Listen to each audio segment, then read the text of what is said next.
Carmakers love selling us smart features, but some of them are so dumb they actually wreck your car faster.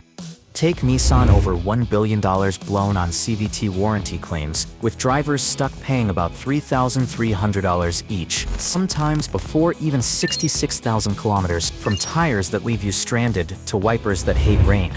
I've seen in the workshop, customers think they're buying luxury tech, only to get a repair bill bigger than rent. And get this. One of these features is already being dropped in 2025 models for safety reasons. Stick around because I'm breaking down the most outrageous features that secretly shorten your car's lifespan, and trust me, you'll want to avoid these on your next ride. Oh, and if you want real mechanic advice without the sugarcoating, hit subscribe so you don't miss the next money-saving tip. Feature number 15. Engine start-stop systems. Sounds smart, right? Save gas, reduce emissions, and look green at every red light. But here's the reality. Every time that engine shuts off and kicks back on, it's punishing the starter, draining the battery, and lowering oil pressure right when the car needs it most. Automakers will tell you these systems are designed to meet strict government regulations, not really to help drivers.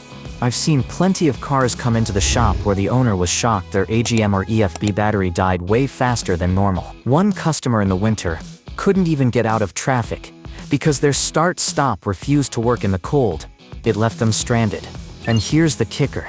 Some 2025 models are already dropping start-stop altogether after safety complaints. So what's the fix? Honestly, if your car lets you disable it. If not, check your warranty before messing with it. Otherwise, be ready for pricey replacements. Bottom line, this fuel saver feature doesn't save your wallet. It just adds more stress every time the light turns green. But if you think start-stop is bad, wait until you hear what's happening inside your transmission. Feature number 14, CVT transmissions. They promise a smooth, gearless drive and better fuel economy, but the reputation of CVT transmissions tells a different story. Instead of strong gears, you've got a belt and pulley system that loves to slip, overheat, and rack up costly repairs. I've seen plenty of Nissan owners come in with the same complaint: jerky shifting, strange lagging responses, and eventually complete failure. One guy told me his Altima started whining like a dying blender before the breakdown left him calling for a tow.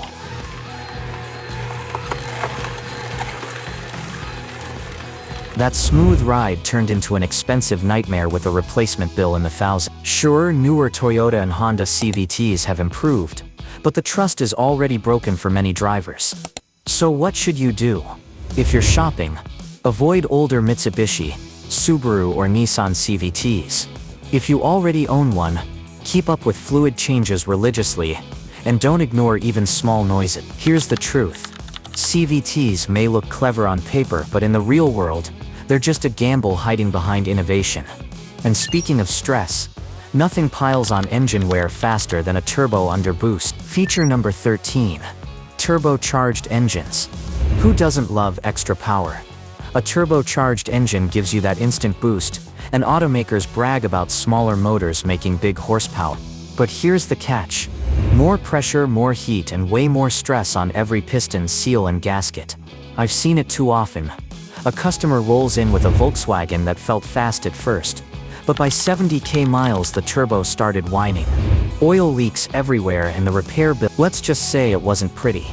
Even Subaru and BMW owners complain about expensive repairs when these systems start to fail. Sure, there are exceptions. Toyota, Honda K20C, or Mazda Skyactiv engines hold up better, but most turbos just don't age as well as naturally aspirated setup. So what should you do? If you own a turbo, don't skip maintenance. Use the right oil and let the car cool down before shutting it off. The reality check: turbos give you speed today, but often steal your reliability tomorrow. Power's one thing, but even something as simple as parking your car isn't safe from over-engineering. Feature number 12. Electronic parking brakes. Remember the old handbrake lever? Pull it up, hear the click, and you knew your car was secure. Now it's a tiny button that looks modern but hides a lot of problems. These systems rely on motors and sensors, and when they fail, your brake can either stay stuck or refuse to engage, sometimes leaving drivers stranded in the worst spot. I had a customer whose Audi wouldn't release after a dead battery. Tow truck came and the repair was hundreds just for the reset with special tools. That's a far cry from the cheap and reliable lever we grew up with. So what can you do? If you've got one, test it often and make sure your battery is healthy. And if you're shopping, honestly I'd still pick a classic handbrake every time. End of the day, the old lever gave you control, this new gadget just gives you a repair bill. And while we're on the subject of drivability headaches, let's talk about dual clutch transmissions. Feature number 11. Dual clutch transmissions. On paper, dual clutch transmissions sound amazing. Super quick shifts, better fuel economy, and track day performance. But in everyday traffic, the reality feels totally different. Instead of smooth, you get jerky, clunky starts. And a parking dance that's more frustrating than fun. I've worked on plenty of Ford PowerShift models with a terrible reputation. Customers came in saying their car drove like it was learning how to shift for the first time. One guy told me his Focus felt fine on the weekend lap, but in stop-and-go traffic it was a complete nightmare. And when these things fail, a replacement can run into the thousands, definitely not cheap. So what's the move? If you've got one from Hyundai, Kia, or Ford, stay on top of service and drive gently in the city. If you're shopping, think hard. Is the extra performance really worth the long-term hassle? Bottom line, a good transmission should be invisible. A DCT is a constant reminder that something's not right. Now, from jerky shifts to saggy rides, air suspension brings comfort, but at a painful cost. Feature number 10. Air suspension. Sure, air suspension feels like you're floating on a cloud, soft, smooth, pure comfort. But here's the ugly side. One tiny leak in those rubber bladders, and the whole system starts to sag. The compressor kicks into overdrive, burns itself out, and suddenly you're stuck with a very costly repair. I've seen it firsthand. A customer rolled in with a Mercedes sitting lopsided like it partied too hard the night before. One valve had failed. The car was groaning over every bump, and fixing it meant chasing down multiple parts. It turned into a full-blown domino effect, one failure leading to another. So what's the move? If you've got one, listen for hissing or creaks and don't ignore them. If you're car shopping, ask yourself, do you really want luxury that collapses into an expensive night? Here's the truth. Coil springs might not feel cloud-like, but they won't drain your wallet overnight. And when it comes to safety, even the tires aren't safe from gimmick. Feature number 9. Run flat tires. Run flat tires sound like a safety dream. Get a puncture or even a small blowout, and you can still limp your car to the shop without pulling over on the side of the road. But here's the truth. The ride is stiff, the comfort is gone, and the sidewall design makes them almost impossible to repair. I had a customer with a BMW who hit a nail. Normally a quick patch would have cost $20. Instead, the tire shop told him the run flat was unrepairable. $400 for a replacement, plus a week waiting for stock. He felt more stranded with safety tires than with a regular spare. So what can you do? If your car comes with them, keep a real mobility backup kit in the trunk or even a full-size spare if you've got the space. Bottom line, they're sold as safety, but in reality, run flats hit you hardest in the cost and comfort department. But the overcomplication doesn't stop there. Even your wipers got smarter and dumber at the same time. Quick break, hit like if you've seen any of these fail, and subscribe for more real mechanic advice dealers won't tell you. Feature number 8. Automatic wipers and sensors. Automatic wipers sound like a clever idea. Let the sensors read the windshield and handle the rain for you. But here's the catch. In the real world, they often misfire. A little dust or streak on the glass, and suddenly the wipers go nuts, swiping when it's bone dry or staying still in a downpour. I had a customer complain his Audi's wipers froze mid-storm because the moisture detection just didn't register.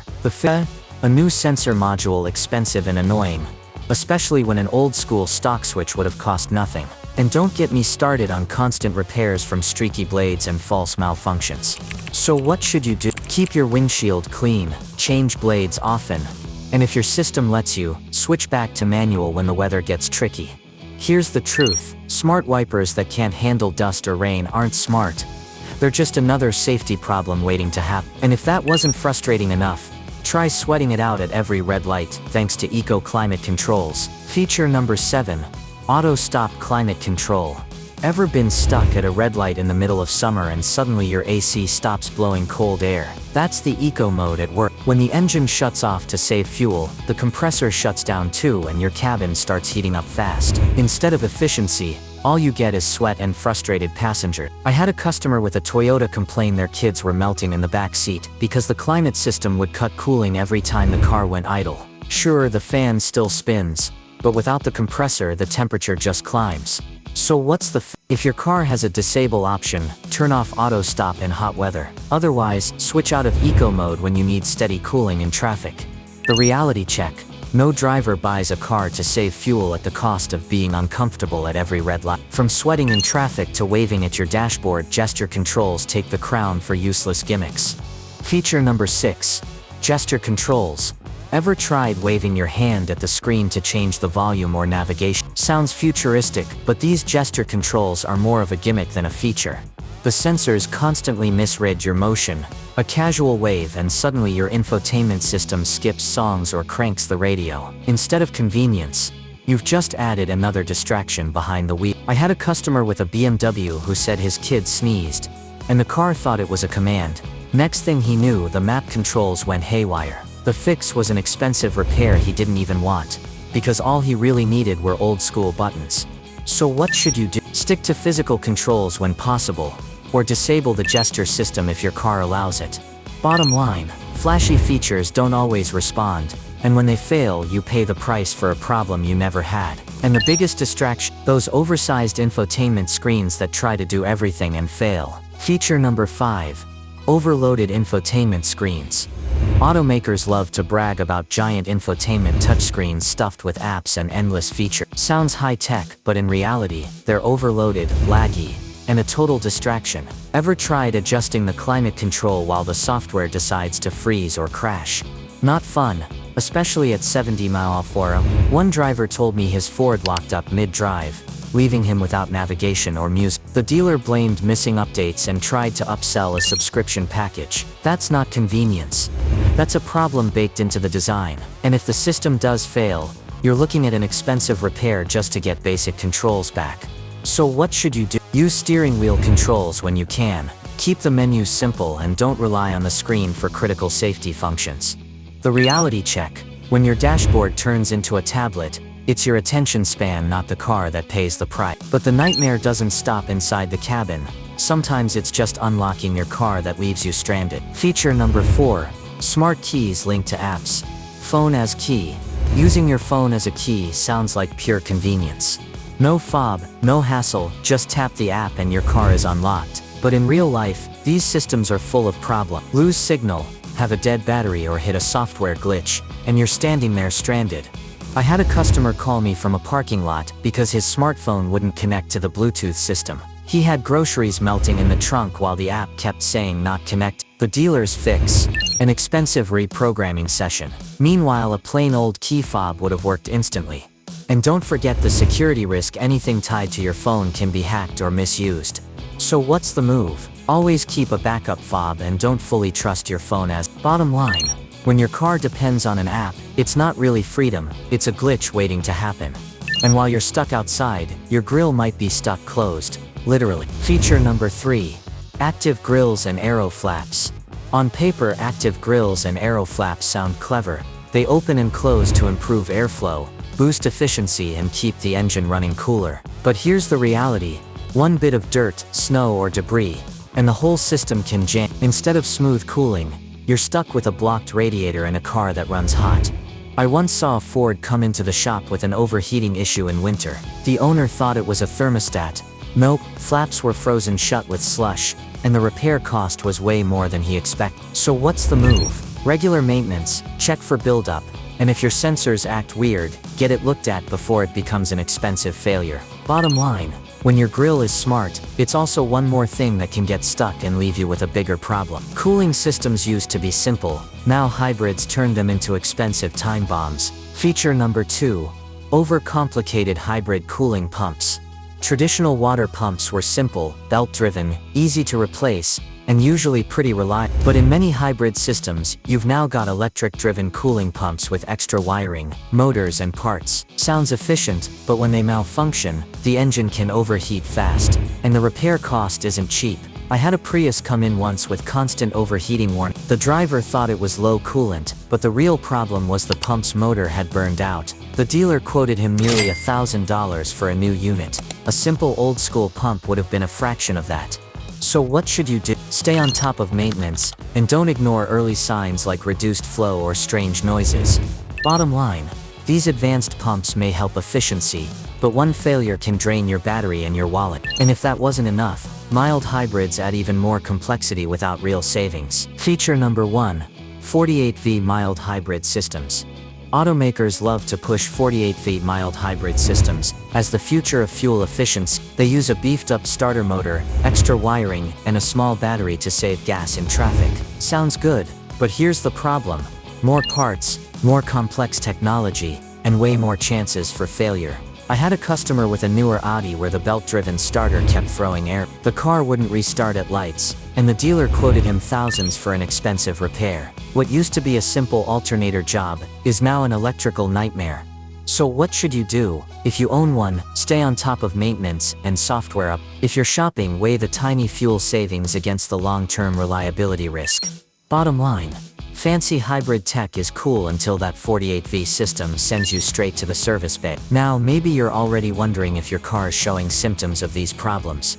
Here's how to spot the warning signs before it's too late. Signs your car is suffering from these features. Think some of these fancy features might already be messing with your car. Here are a few red flags I see all the time in the shop.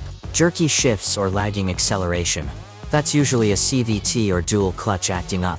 If your car feels like it's hesitating or slipping, it's not normal smoothness. Battery dying faster than expected. Common with start-stop systems and 48V mild hybrids. If you've swapped a battery way earlier than you thought, that eco-tech could be the culprit. Car sitting lopsided or sagging overnight. Classic sign of leaking air suspension. If it looks like your car partied too hard while parked, check those airbags and valves. AC cuts out at stoplights. That's auto-stop climate control leaving you sweat. Infotainment screen freezing or rebooting mid-drive. Overloaded systems are crashing, not updating. Ever had any of these happen to you? Drop your story in the comments. I guarantee other drivers have been through the same headache. And if you're asking yourself, why would they even sell cars with these headaches? The answer might make you a little angry. Why automakers push these features? Most of these upgrades aren't for you, they're for the automakers. Spare tires got swapped for kits to cut costs. Big touchscreens are cheaper than buttons. Start-stop systems, built to satisfy emissions rules, not save your wallet. I've seen it over and over, drivers stuck with pricey repairs while dealers brag about eco-friendly tech. The truth is, these features make the car look good on paper and pass regulations. But the real bill shows up in your garage. Bottom line, they save money, meet rules, and sell brochures. You pay the price later. But hey, it's not all doom and gloom. There are still a few features that actually make cars tougher, not weaker. Features that actually add reliability. Alright, I've been roasting bad features all day, but let's be fair, there are still some things worth paying for if you actually care about reliability. First up, a good old manual transmission. No sensors, no dual clutch nightmares. Just gears, a clutch, and decades of proven toughness. I've seen Civics with manuals run past 300,000 miles without drama, while their automatic cousins were in the shop begging for mercy. Then there's the humble full-size spare tire. Sounds boring, but when you're stranded on the highway at midnight, a real spare beats a patch kit, or run flat every single time. It's peace of mind on 4 wheels. And don't overlook simple HVAC. Yeah, I know touchscreens look futuristic, but nothing beats twisting a dial that never crashes, lags, or needs a software update. It just works, every time. Bottom line, not all car features are gimmicks. Some are classics because they're simple, durable, and driver-friendly. And those are the ones that actually keep your car on the road longer. Final thoughts. At the end of the day, cars should get simpler as they get smarter. But instead, automakers keep loading them with gimmicks that look good in brochures but crush you with repair bills later. I've seen too many drivers learn the hard way that innovation doesn't always mean reliability. So here's my advice. Stick with the features that actually keep your car on the road, not in the shop. And remember, the simpler the system, the longer it lasts. Which of these so-called upgrades has given you the biggest headache? Drop your story in the comments. I guarantee you're not the only one. And if you want more no-nonsense car advice straight from the workshop, make sure you subscribe so you don't get stuck with the next brilliant feature that drains your wallet.